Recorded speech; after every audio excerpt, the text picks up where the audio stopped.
Lors du dîner, mes parents ont annoncé « Tu dois déménager. Ta sœur va avoir besoin de ta chambre. » Alors, je suis restée silencieuse, mais 2 semaines plus tard, j'ai acheté une maison de l'autre côté de la rue. Pendant la pendaison de crémaillère, ils se sont présentés à ma porte. Je m'appelle Anna. J'ai 27 ans et je suis une millionnaire autodidacte. Personne ne le sait cependant. Ni mes parents, ni ma sœur, et je voulais que cela reste ainsi le plus longtemps possible. Je vivais encore à la maison avec mes parents, Robert et Suzanne, et ma petite sœur, Marie, qui a 24 ans. Après avoir obtenu mon diplôme universitaire en informatique, je suis retourné vivre avec eux. J'ai dit à tout le monde que je travaillais comme programmeuse indépendante, ce qui était techniquement vrai, mais ce n'était pas de là que provenait la majeure partie de mon argent. J'étais obsédé par l'investissement depuis le lycée. Pendant que les autres jeunes faisaient du shopping et faisaient la fête, je lisais des livres sur le marché boursier, je suivais des cours sur Internet et j'apprenais tout ce que je pouvais sur le fonctionnement de l'argent. Je faisais des petits boulots après les cours, j'économisais chaque centime et je commençais à investir de petites sommes. Quand j'avais 23 ans, j'avais économisé 10 000 €. Toutes les économies de ma vie. J'ai trouvé une jeune entreprise qui semblait prometteuse et j'ai tout investi. C'était risqué, mais j'avais fait mes recherches. La jeune entreprise a décollé. En un an, mes 10 000 se sont transformés en 80 000 €. Je ne l'ai dit à personne. Je savais que mes parents trouveraient un moyen de me culpabiliser pour que je leur donne l'argent s'ils la prenaient. Alors, je suis restée silencieuse et j'ai continué à investir. J'ai pris ces 80 000 et je les ai divisés entre 2 autres jeunes entreprises. Les 2 ont été rentables. L'une a triplé mon investissement. L'autre a rapporté d'énormes profits. Il y a un mois, j'ai vérifié mes comptes et j'ai réalisé que j'avais 3 millions d'euros. 3 millions. J'avais 27 ans et j'étais à l'abri du besoin pour le reste de ma vie. Mais je vivais toujours dans ma chambre d'enfant, payant à mes parents 500 € par mois pour le loyer. Mes parents n'en avaient aucune idée. Ils pensaient que je joignais les 2 bouts à peine en tant que travailleuse indépendante. Ils me harcelaient constamment pour que je trouve un vrai travail. Et ils me disaient que je gâchais ma vie. Ma mère disait des choses comme « Tu ne peux pas être travailleuse indépendante pour toujours, Anna. Tu as besoin de stabilité. » Mon père ajoutait « Regarde ta sœur. Elle a un vrai travail de bureau avec des avantages sociaux. » Marie travaillait comme responsable de bureau dans une entreprise en centre-ville. Elle gagnait bien sa vie, mais elle dépensait tout immédiatement. Chaque mois, elle se retrouvait à court d'argent avant le jour de paie et venait me demander de l'argent liquide. Je lui en donnais toujours. Je donnais aussi tout le temps de l'argent à mes parents. De petites sommes par-ci, par-là pour les courses, les factures, tout ce dont ils avaient besoin. Le mois dernier, la voiture de mon père est tombée en panne et je lui ai donné 3 000 € pour la réparer. Il prenait l'argent sans poser de questions, ne se demandant jamais comment une travailleuse indépendante pauvre avait toujours de l'argent liquide disponible. Je prévoyais de déménager bientôt et d'acheter mon propre logement. Je regardais des maisons sur Internet et je faisais des plans. Je n'avais tout simplement pas encore franchi le pas. Puis tout a changé. Un soir, Marie a amené son petit ami pour le dîner. Il s'appelait Brad. Elle l'a présenté à la famille, tout excité, en disant qu'il était un investisseur à succès. J'ai dressé l'oreille. Un autre investisseur. Peut-être que nous aurions des choses à nous dire. Pendant le dîner, j'ai commencé à poser des questions à Brad sur ses investissements. Quel secteur l'intéressait? Quelle était sa stratégie? Comment recherchait-il les opportunités? Il a donné des réponses vagues et inconfortables. Quand il a répondu, il a dit n'importe quoi. Il n'avait clairement aucune idée de ce dont il parlait. Anna, lâche Brad avec tes questions stupides, m'a lancé Marie. Je me suis tue et j'ai recommencé à manger. Brad a passé le reste du dîner à se vanter de son succès, de combien d'argent il gagnait et de son intelligence dans... Pas un mot. Il ne méritait pas de le savoir. Ils avaient fait leur choix. Et maintenant, j'allais faire le mien. J'ai sorti mon téléphone et j'ai appelé la tante de mon amie Jessica, Linda. Linda était agent immobilier et nous étions restés en contact au fil des ans. Elle était douée dans son travail et ne posait pas trop de questions. Linda, salut, c'est Anna. J'ai besoin d'acheter une maison bientôt, vraiment le plus tôt possible. Oh, d'accord. C'est excitant. Laisse-moi chercher quelques annonces. Je peux t'envoyer des options tout de suite si tu veux. S'il te plaît, fais-le. En 5 minutes, mon téléphone a vibré de messages. Linda m'avait envoyé une liste d'environ 15 maisons dans divers quartiers. Je les ai fait défiler, regardant les prix, les emplacements et les photos. Puis je l'ai vue. Une maison située exactement de l'autre côté de la rue, en face de chez mes parents. Une toute nouvelle maison à 2 étages avec 4 chambres, une immense cour et des équipements modernes partout. Elle avait l'air parfaite, et elle était juste en face d'eux. Ils la verraient chaque jour. J'ai rappelé Linda immédiatement. La maison sur la rue Maple, celle au 712 Maple. Je veux celle-là. Oh, c'est une magnifique propriété. Mais Anna, je dois te prévenir, elle est chère. Nous parlons de 700 000 €. Je peux gérer cela. Je veux cette maison. Peux-tu faire en sorte que cela se fasse rapidement? Il y a eu une pause. À quelle vitesse parlons-nous? Aussi vite que légalement possible. D'accord, laisse-moi passer quelques appels. Je te recontacterai demain. Le lendemain, Linda et moi nous sommes retrouvés à la maison. Nous avons traversé chaque pièce. La cuisine avait des plans de travail en granit et des appareils électroménagers en acier inoxydable. La chambre principale était immense avec une salle de bain attenante dotée d'une baignoire profonde. L'arrière-cour avait une terrasse et de l'espace pour un jardin. C'était parfait. Et la meilleure partie, la fenêtre de ma chambre donnerait directement sur la maison de mes parents. Ils me verraient vivre ma meilleure vie chaque jour. Je la prends, ai-je dit à Linda. Quel que soit le prix demandé, je suis partante. Concluons cet accord aussi vite que possible. Linda m'a regardé avec un nouveau respect. J'aurai les papiers prêts pour demain. Nous pouvons avancer rapidement si tu as un financement de prévu. Je paie content. Ses sourcils se sont levés, mais elle n'a posé aucune question. Encore mieux, nous pouvons conclure dans environ 10 jours si tout se passe bien. Fais en sorte que ça arrive. Une semaine a passé. Mes parents et Marie m'ont pratiquement ignoré. Je suis resté dans ma chambre la plupart du temps, travaillant sur mon ordinateur portable et faisant des plans pour ma nouvelle maison. Puis, un après-midi, je suis rentré à la maison après avoir rencontré des amis pour prendre un café. Je suis entré dans ma chambre et j'ai trouvé Marie et Brad en train de fouiller dans mes affaires. Ils jetaient mes vêtements dans des boîtes en carton et des sacs poubelles. « Que faites-vous » ai-je demandé, la voix serrée. Marie n'a même pas levé les yeux. « Nous emballons tes affaires. Tu dois partir aujourd'hui. » J'ai encore une semaine. Papa a dit 2 semaines. Les plans ont changé. Brad a déjà donné son préavis pour son appartement. Il doit emménager maintenant, alors tu dois sortir. Marie, ce n'est pas juste. Nous avions un accord.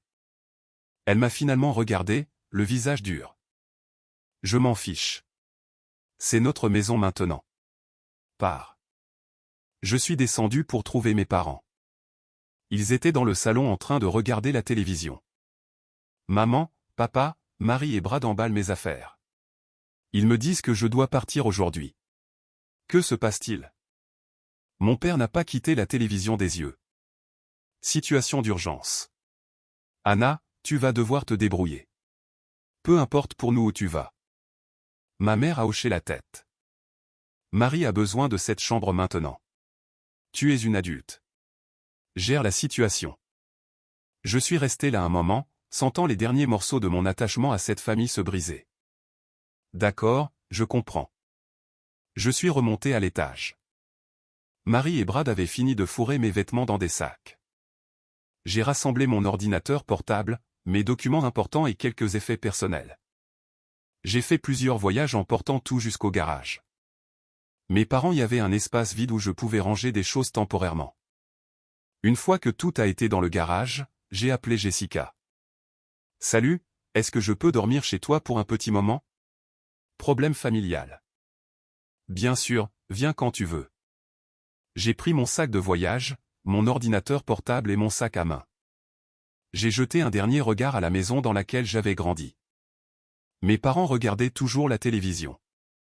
Marie et Brad réarrangeaient déjà les meubles dans ce qui était autrefois ma chambre. Je suis sorti par la porte d'entrée, je suis monté dans ma voiture et j'ai démarré le moteur. Pas une seule personne n'est sortie pour me dire au revoir. Pas une seule personne n'a demandé où j'allais ou si j'allais bien. J'ai conduit au loin sans me retourner. Anna venait de conclure l'achat d'une maison à 700 000 € en face de chez ses parents. Ils n'avaient aucune idée que leur fille en difficulté était millionnaire, mais elle était partie sans dire un mot.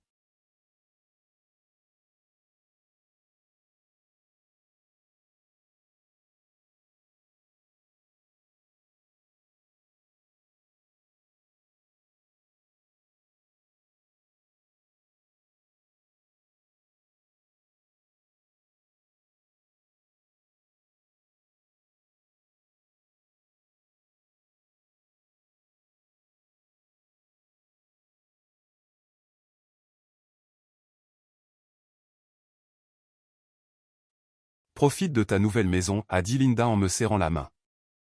Et si tu me permets de le dire, ce fut la transaction la plus fluide que j'ai jamais traitée. J'ai conduit jusqu'à la maison de mes parents pendant qu'ils étaient sortis. Je connaissais leur emploi du temps. Papa serait à son café jusqu'à 6 heures. Maman était à son club de lecture le mercredi. Marie serait au travail. J'ai reculé ma voiture dans leur allée et j'ai chargé toutes mes affaires depuis le garage.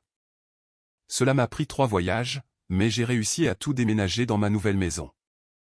Des boîtes de vêtements, mon équipement informatique, des livres, tout ce que je possédais. Puis j'ai commencé à meubler l'endroit. J'ai passé les 2 semaines suivantes à commander des meubles sur Internet et à embaucher des gens pour les livrer et les assembler.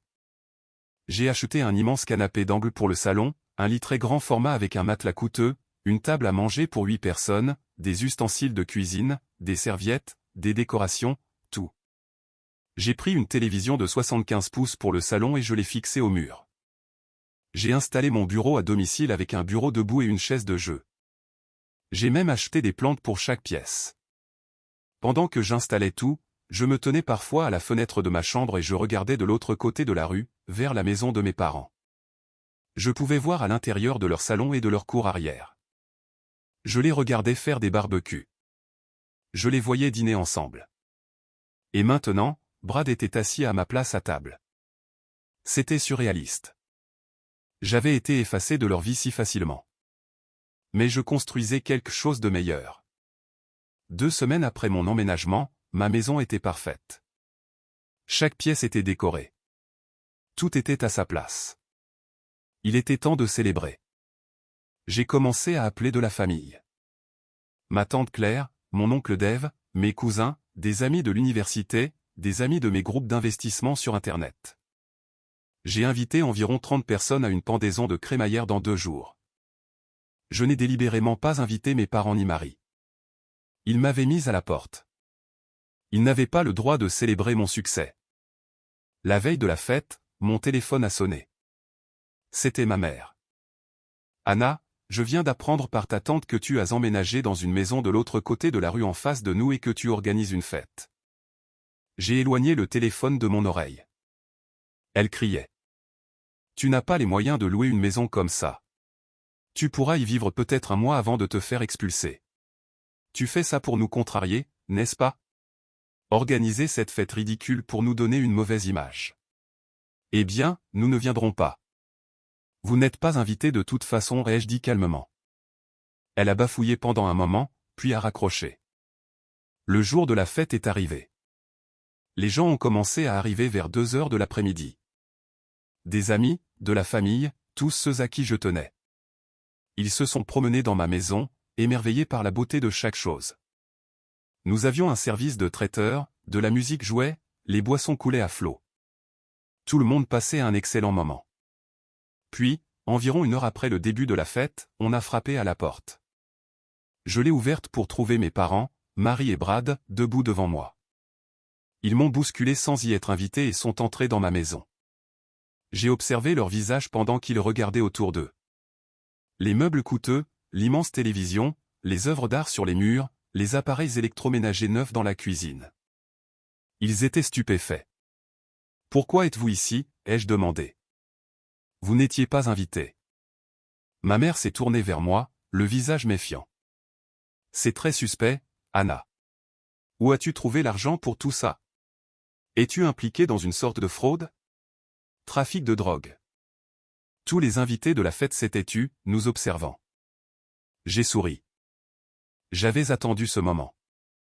J'ai fait une série d'investissements réussis, ai-je dit fort, en m'assurant que tout le monde pouvait entendre. J'ai actuellement plus de 2 millions d'euros sur mon compte bancaire. J'ai acheté cette maison. J'ai payé comptant et maintenant je suis votre voisine. Les bouches de mes parents se sont ouvertes. Marie avait l'air d'avoir été giflée. Brad regardait simplement avec de grands yeux. L'un de mes cousins a crié, « Il est temps de porter un toast. » J'ai levé la main. Avant que nous commencions les toasts, certaines personnes en trop doivent quitter ma maison. J'ai pointé du doigt mes parents, Marie et Brad. Vous quatre, sortez. Ils sont restés là un moment, sans bouger. Puis mon père s'est retourné et a marché vers la porte. Maman et Marie ont suivi. Brad traînait derrière eux, l'air mal à l'aise. Ils n'ont pas dit un mot. Ils sont simplement partis. La fête a continué. Tout le monde m'a félicité, m'a posé des questions sur mes investissements et voulait connaître mon histoire. C'était incroyable de pouvoir enfin en parler ouvertement avec des personnes qui se souciaient vraiment de moi. Le lendemain, je me suis réveillé avec plusieurs messages textes de mes parents et de Marie. Je ne les ai pas lus. Je les ai simplement supprimés. Le jour d'après, j'ai trouvé quelque chose sur mon porche. Une tarte, faite maison, encore chaude, avec un mot de ma mère. Nous devrions parler. Je t'aime, maman. J'ai pris la tarte, j'ai traversé la rue et je l'ai laissée sur leur porche. Puis je suis rentré chez moi. Au cours des jours suivants, aucun de nous ne s'est parlé. Mais chaque matin en me réveillant, j'allais à la fenêtre de ma chambre. Si je voyais l'un d'eux à l'extérieur ou regardant par leur fenêtre, je leur faisais un grand sourire et je faisais un signe de la main. Juste une gentille voisine disant bonjour. L'expression sur leur visage n'avait pas de prix à chaque fois. 3 mois ont passé. 3 mois paisibles et calmes où j'ai vécu dans ma belle maison, travaillé sur mes investissements et profité de ma vie.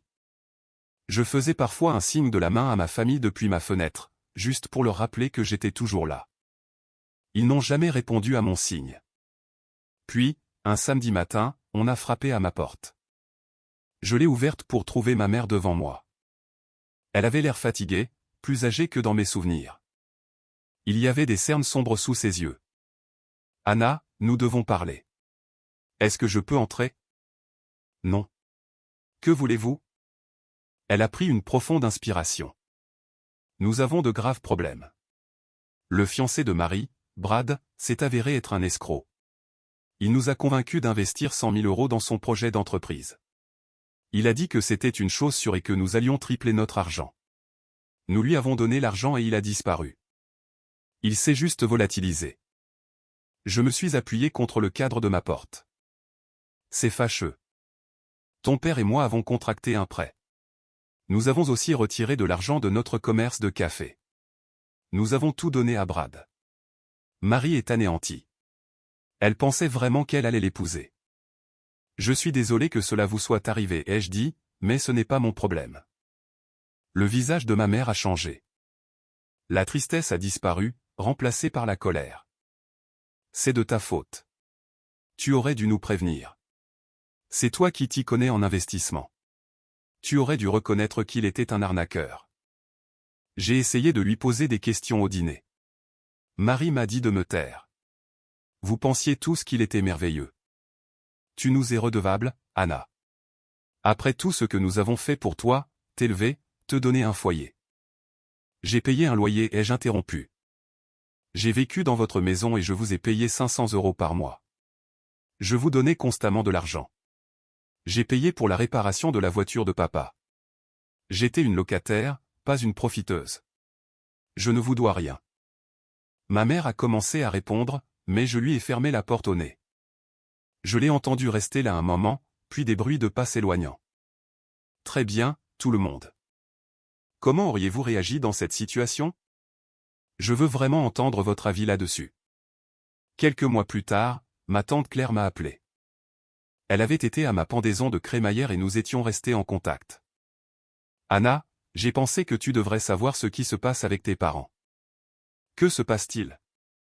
Ils ont dû faire un choix. soit vendre leur maison, soit vendre leur café pour rembourser le prêt qu'ils ont contracté. Ils ont choisi de vendre la maison. Je me suis assise sur mon canapé. Ils ont vendu la maison. Oui. Ils ont remboursé toutes leurs dettes avec l'argent.